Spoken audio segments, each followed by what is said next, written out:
Professor Yunus দেশের জন্য অনেক কিছু করতে পারবে, অনেক কিছু নিয়ে আসতে পারবে। পশ্চিমের সাথে যেহেতু তার ভালো সম্পর্ক, পশ্চিমের সাথে যেহেতু তার একটা আস্থার সম্পর্ক, তারা সম্মানও করে। এটাকে আপনি কিভাবে ব্যাখ্যা করেন? আসলেই কি তিনি পারবেন? দেখুন, এখন হচ্ছে ডক্টর ইউনূস সম্পর্কে তো প্রথম দিকে তো একটা ইতিবাচক ধারণা ছিল।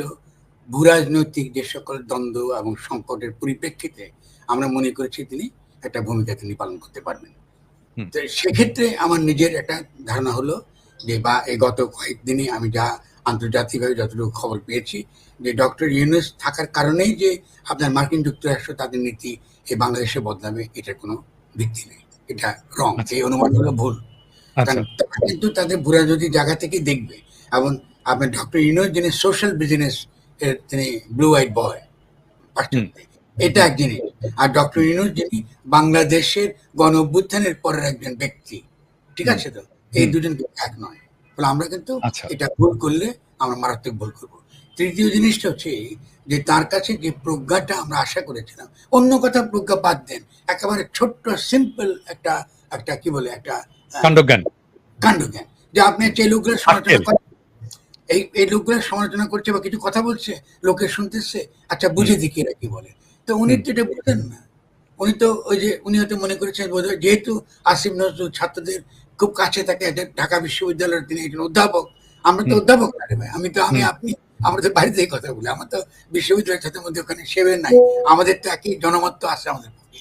তো উনি মনে করছেন যেহেতু আসিফ নজরুল ছিলেন এবং তিনি একটা বিরাট ভূমিকা পালন করেছিলেন, এটা তার কাছে মনে হয়েছে, এবং সেটা তিনি এত ভেবেছেন যে আসিফ নজরুল তাকে একমাত্র পরামর্শদাতা। তো তিনি তার পরামর্শতে চলছেন এবং তারই তো ফল আমরা এখন দেখছি। আমি কোনো ব্যক্তির বিরুদ্ধে কিন্তু কথা বলতে চাই না, কিন্তু আমি ডেফিনেটলি আসিফ নজরুলকে বলবো এক্ষেত্রে যে আপনি কেন এইটা তাকে বিভ্রান্ত করলেন? আপনার তো উচিত ছিল যে আমাদের এই যারা সমালোচনা করছে, আসিফ তো আমাকে চেনে, আমার মত চেনে, বক্তব্য চেনে, বা আমাকে তো বুঝাতে পারতো যে ফরাদ আপনি যেটা বলছেন এটা এটা এটা না, ভিন্ন পথ আছে। কই আমাকে তো তারা আমাকে কোনো পাবলিক ডিবেট তো করেনি। আপনি যে পাবলিকলিও বলতে পারতেন যে ফরাদ আমাদের ঠিক বলছে না, আমাদের পথ আছে আলাদা। আপনি তো এইভাবে তো আপনি যদি জনগণকে, আমাকে যদি আপনি ইগনোর করতে পারেন, আমি কত ক্ষুদ্র ব্যক্তি হতে পারি, আপনি যে জনগণকে ইগনোর করবেন, 17 কোটি মানুষকে তো আপনি ইনফ্যাক্ট আপনি অস্বীকার করলেন যে তাদের তো কিছু বড় থাকতে পারে। এটা তো আমি না, ওই সময় শরৎ ভাই, আমি আপনার খেয়াল আছে কিনা জানি না, ওই সময় আমি একটা এপিসোড করে বলেছিলাম যে আমাদের কথা শোনার দরকার নাই, আমাদের বয়স কম, আমাদের মুরব্বীরা আছে, আমি আপনার ছবি দেখিয়ে বলেছিলাম শরৎ ভাইয়ের সাথে কথা বলেন, দেখেন উনি কি বলে।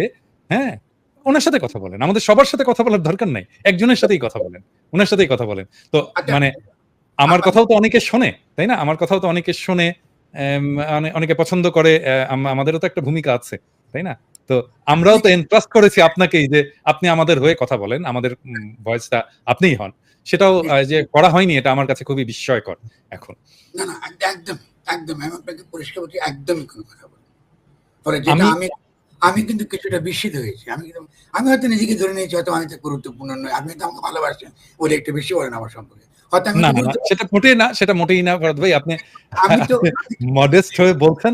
এটা আপনি বাংলাদেশের, আমি অনেক আগে থেকে এটা বলি, আপনি বাংলাদেশের সবচেয়ে গুরুত্বপূর্ণ চিন্তক, এবং আপনার মত যেভাবে প্রভাব বিস্তার করে সেটা আর কারো এটা নাই, এই ক্যাপাসিটি আর কারো, অনেকের মধ্যে করে, এবং অ্যাক্রস দ্য বোর্ড। না, আমি তো এক্ষেত্রে তো আপনি আমাকে চেন, আমি সারা জীবনে বিনিয়োগ কখনো মনে করি যে আমার মতটা সঠিক। আপনারা একটা উকিলি তর্ক শুরু করেছেন, যে উকিলি তর্কের কোনো ফাউন্ডেশন নাই। কারণ বাংলাদেশে আপনাদেরকে প্রমাণ করতে হবে যে বাংলাদেশের সংকটটা সাংবিধানিক ছিল। বাংলাদেশের সংকটটা তো সাংবিধানিক ছিল না, এটা ছিল পলিটিক্যাল ক্রাইসিস। তো পলিটিক্যাল ক্রাইসিসটাকে আপনার কেন শেখ হাসিনার সংবিধান ঢুকে ফেললেন? এটার তো তর্ক তো করতে হবে আপনাদেরকে। আপনি আমার সঙ্গে না করতে চান, কোনো না কোনো দিন আপনাকে করতে হবে এই তর্কগুলো, ঠিক আছে না? ওকে, তো আমি তো এটা বিভিন্নভাবে বোঝাবার চেষ্টা করেছি, বিনয়ের সঙ্গে বোঝাবার চেষ্টা করেছি। এমনকি শেষ যখন মাজার নিয়ে যখন এই ভাঙাভাঙি হয়েছে, তখনই কিন্তু আমি পরিষ্কার করে বলেছি যে যতই সমালোচনা করি না কেন আমরা এই সরকারকে যেভাবে হোক এখানে রক্ষা করবো। আমি আর কি করতে পারবো? আমি তো তোমাদেরকে গণঅভ্যুত্থানের যে ফল, এটাকে রক্ষা করার জন্য আমরা প্রতিশ্রুতিবদ্ধ, কিন্তু তার মানে এই নয় যে তোমরা জনগণের সঙ্গে বিশ্বাসঘাতকতা করবে। এটা তো আমরা সহ্য করবো। ফলে তুমি কেন জনগণ এত বছর পরে, 50টা বছর পরে সে তার নিজের রাষ্ট্র নিজে গঠন করবার একটা শর্ত সে তৈরি করেছে, এটাকে তুমি আবার শেখ হাসিনা ফ্যাসির সঙ্গে যেমন তোমরা ঢুকিয়েছো, এটা তো কোনো যুক্তি নেই। আমি তোমার কারোর সঙ্গে আলোচনা করো না, কারোর সঙ্গে আলোচনা করো। আপনি যে প্রথম 106 যে সংবিধানের কথা বলে মতামত, এটা কিন্তু মতামত, রেফারেন্সটা এটা সিম্পল মত, কিন্তু এটা কিন্তু সাংবিধানিক ভাবে কিন্তু এটা টেকে না, এটা মত দিতেই পারে এবং এই মত আপনি মানতে বাধ্য না। আপনি এই যে একটা ফ্যাসাদ, এই দেশের লোককে যে আপনি ক্রমাগত প্রতারণা করছেন, এগুলো তো কোনোভাবে সহ্য করা যায় না। আপনি কেন, এই যে আমরা বলি না বাঙালিকে আপনি হাইকোর্ট দেখাচ্ছেন, তো বাঙালিকে কেন হাইকোর্ট দেখাচ্ছেন আপনি?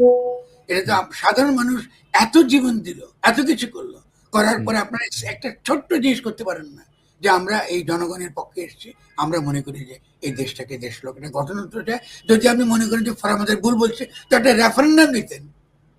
আপনি বলতেন যে ফরামত সাহেব বলতেছে আমরা মনে করি যে না, এই সংবিধানকে আমরা সংস্কার করলে চলবে, তো আসেন দেখি আমরা হা না বলেন, আমরা কি নতুন সংবিধান, নতুন গঠনতন্ত্র চান নাকি বর্তমান সংবিধান সংশোধন চান?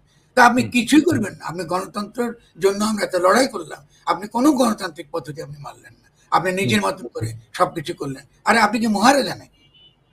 এটা কি, এটা কি করে একটা দেশ, এত বড় একটা 100 কোটি মানুষের দেশকে নিয়ে আমরা এভাবে আপনার করতে পারি? এটা তো কোনো যুক্তির মধ্যে এটা পড়ে না। এবং শুধু আমার এই বক্তব্য যেখানে আমি একা চিন্তা করি তা তো না, কারণ বাংলাদেশে আমি শুরু থেকে বলেছি, বাংলাদেশে জনগণ আছে, দেখেন শ্রমিকদের কোনো প্রতিনিধি নেই, খেয়াল করেন, মেয়েদের কোনো প্রতিনিধি নেই, ডেফিনেটলি অনেক মহিলা আছেন, কিন্তু নারীদের পক্ষ থেকে কোনো প্রতিনিধি আলাদা করে কিছু নেই। আপনি এই যে অভাবটা, শ্রমিকরা সবচেয়ে বড় স্টেক হোল্ডার, স্টেবিলিটির জন্য তারা অত্যন্ত গুরুত্বপূর্ণ। আপনি একটা লোক নাই যেটা শ্রমিকদের কাছ থেকে আপনি তাদেরকে আনতে পারবেন, যাকে দ্বারা আপনি শ্রমিকদেরকে আপনি বোঝাবেন। আচ্ছা ঠিক আছে, তারপরে তো আপনি বলতে পারেন আমাদের উদ্দেশ্য, আমাদের লক্ষ্য সীমিত, আপনারা আমাদেরকে বসিয়েছেন, আমরা একটা গঠনতন্ত্র আপনাদেরকে দিতে পারবো, রাষ্ট্র পরিচালনার জন্য আপনাদেরকে আমরা বসা নেই ক্ষমতা, আপনাদেরকে সুনির্দিষ্ট যে একটা কর্তব্য সম্পাদনের জন্য বসিয়েছি। এবং রাজনৈতিক দলটা ঠিকই তো বলছে যে আপনাদের দায়িত্বটা সতর্ক থাকেন, আপনাদের দায়িত্বটা সীমিত রাখেন। আজকে খেয়াল করেন, যে বিএনপিকে আমি বোঝাবার চেষ্টা করছি, আজকে আমি দেখলাম যে মির্জা ভাই একটা খুব ভালো বক্তব্য দিয়েছে, আমি খেয়াল করছি বোধ হয়, যে তিনিও কিন্তু এই নতুন সংবিধান প্রণয়ন বা নতুন ভাবে গঠনতন্ত্র প্রণয়নের কথা তিনি বলছেন। একটা তারা বলতেছেন যে এটা তো তর্কের বিষয় এসে গেছে পলিটিক্সের। তাহলে আমরা কি একটা নতুন গঠনতন্ত্র দরকার, নাকি আমরা এই পুরানোটাই কাটাছাড়া করে আবার ব্যবহার করবো? এটাই তো একটা রেফারেন্ডাম হতে পারে না? জনগণ কি চায় আপনি করলে তো হবে না। আর সংবিধানে হাত দেওয়া যাবে না, ওটা তো শেখ হাসিনা আবার আরেকটা অ্যামেন্ডমেন্ট করে ওটা বন্ধ করে গেছে, কোনো পথ নাই, কিছু নাই, আপনি ফেলে দিতেই হবে। সংবিধানটা এমন যে আপনি ব্যবহার করতে পারবেন না। তাহলে এই আমরা একটা জায়গা, বিপজ্জনক জায়গা আমরা ঢুকে গেছি। শেষ করেন ফদ ভাই, আমি পরের প্রশ্ন আসছি। এই বিপজ্জনক জায়গা থেকে আমরা আশা করব, আমি বিনয়ের সঙ্গে বলবো, আপনার পক্ষ হয়ে বলবো, যে আপনাদের একটু কাণ্ডজ্ঞান ফিরে আসুক। আপনাদের একটা অহংকার হয়ে গেছে যে আপনারা নিজেরা সব করতে পারেন, আপনারা নিজেরা কেউ করতে পারেন না। এবং দ্বিতীয়ত হলো, ছাত্রদেরকেও মধ্যে যাদেরকে নিয়েছিলেন তারা ছাত্রদেরকে রিপ্রেজেন্ট করে না, তারা একটা ছোট্ট একটা গ্রুপকে রিপ্রেজেন্ট করে। ফলে ছাত্র কিন্তু বিশাল একটা ছাত্র সমাজ, তাদের মধ্যে আপনার বিভক্তি আনছেন, তাদের মধ্যে অবিশ্বাস তৈরি করছেন। আপনি খেয়াল করেন, আপনি যখন একটা 3টা তরুণ ছাত্রকে আপনি নিয়ে এসছেন, এটা খুব ভালো, কিন্তু আপনি যদি বলতে পারতেন যে এটা না করে আমরা প্রত্যেকটা মন্ত্রণালয়ে 5টা করে তরুণ ছাত্রকে রাখবো, যারা শিখবে কি করে একটা রাষ্ট্র ইন্টার্ন করবে, ইন্টার্ন করবে, সাথে থেকে শিখবে, রাষ্ট্র পরিচালনা শিখবে, বিশাল অ্যাসেট আমরা তৈরি করতে পারতাম। ভীষণ বিরাট একটা জনসম্পদ তৈরি করতে পারতাম। আপনি কি বলে যে পুলিশ যেগুলো থানাগুলো চালাতে পারছেন না, আপনি তো আনসারদেরকে ঢুকাইতে পারতেন সেখানে। আনসারে বিদ্রোহ করলো, আপনি বললেন না তোমাদের সব মত মানবো। আচ্ছা ঠিক আছে, তারা একটা খারাপ কাজ করছে, যেহেতু আপনি কি করলেন, তারা এটাকে সরকার উৎখাতের ষড়যন্ত্রে আওয়ামী লীগের সঙ্গে হাত মেরে দিয়ে গেছে, এটা বুঝতে পারলাম। কিন্তু এটা তো দেশেরই লোক, আর ওর যে দাবি এটা তো জেনুইন দাবি, এটা তো তার ভুল দাবি না। এটার জন্য তো আমি গণঅভ্যুত্থান করেছি, এটার জন্য তো আন্দোলনটা করেছি। তো আনসারকে তো আমি ঢুকাতে পারতেন এই পুলিশ থানাগুলো পাহারা দেওয়ার জন্য। এগুলো কি রে ভাই?